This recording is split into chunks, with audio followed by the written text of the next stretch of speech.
La Russie a lancé, mardi, plusieurs missiles sur Kiev, ce qui a entraîné des coupures d'électricité dans plusieurs zones de la ville. Lundi, Vladimir Poutine avait promis de « venger » la mort de plusieurs civils lors d'une attaque ukrainienne contre la ville russe de Belgorod. L'armée russe a mené, mardi 2 janvier, une série d'attaques aériennes en Ukraine, lançant des missiles contre Kiev où de puissantes explosions ont retenti, et frappant la ville de Kharkiv, dans l'Est. Au total, 99 missiles ont visé le pays, selon l'armée ukrainienne, qui assure en avoir abattu 72. Au moins 4 personnes ont été tuées, selon les autorités ukrainiennes. Des alertes aériennes ont été déclenchées dans tout le pays en raison de la menace posée par des bombardiers russes. Cette nouvelle escalade intervient au lendemain de la menace lancée par le président Vladimir Poutine d'intensifier les frappes en Ukraine en représailles au bombardement d'une ampleur sans précédent sur la ville russe de Belgorod samedi. Mardi matin, plus de 10 puissantes explosions ont été entendues dans la capitale, faisant trembler des immeubles dans le centre-ville, ont constaté des journalistes de l'AFP. Peu auparavant, l'armée de l'air ukrainienne avait émis un message d'alerte sur Telegram. Kiev restait dans les abris. Beaucoup de missiles se dirigent vers vous. Des quartiers privés d'électricité et d'eau.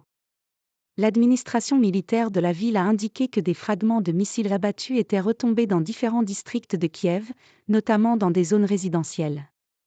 Le maire Vitaly Klitschko a fait état de nombreuses explosions dans la ville et annoncé qu'une femme âgée avait succombé à ses blessures dans une ambulance.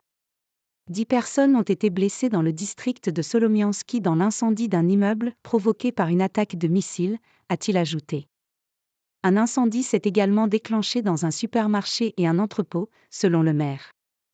Un couple a par ailleurs été tué dans la région de Kiev, selon le parquet ukrainien. Après ces attaques, des infrastructures civiles et des immeubles d'habitation de 4 districts ont été privés d'électricité et l'alimentation en eau est perturbée dans certaines zones de la ville, a ajouté Vitaly Klitschko. Au total, 250 000 personnes sont privées d'électricité à Kiev et dans sa région. Au moins 4 frappes ont par ailleurs touché la ville de Kharkiv, dans l'est de l'Ukraine, tuant au moins une personne et blessant plus de 20 autres, a affirmé le chef de l'organisation militaire, Oleg Sinegubov.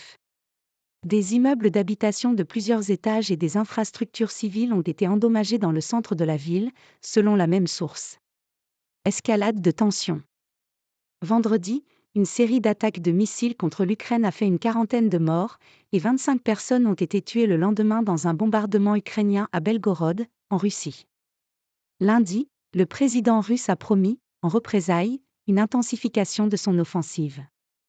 Nous allons intensifier les frappes. Aucun crime contre les civils ne restera impuni, c'est une certitude, a lancé Vladimir Poutine lors de la visite d'un hôpital militaire.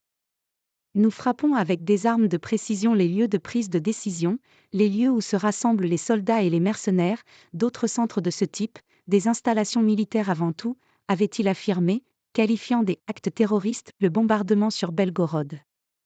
Vladimir Poutine a pour autant estimé que l'Ukraine n'était pas un ennemi en soi et accusé les Occidentaux d'utiliser les autorités de Kiev pour régler leurs propres problèmes avec la Russie.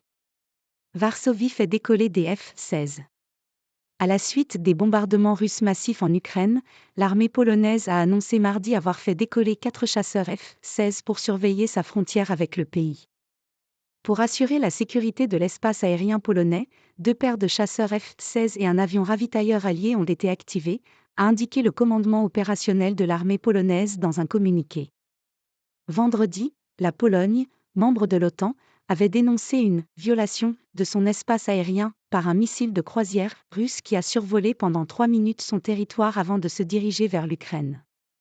Le système de défense antiaérien polonais avait alors été mis en état d'alerte et les autorités polonaises civiles et militaires avaient tenu des réunions d'urgence, notamment avec des représentants de l'OTAN.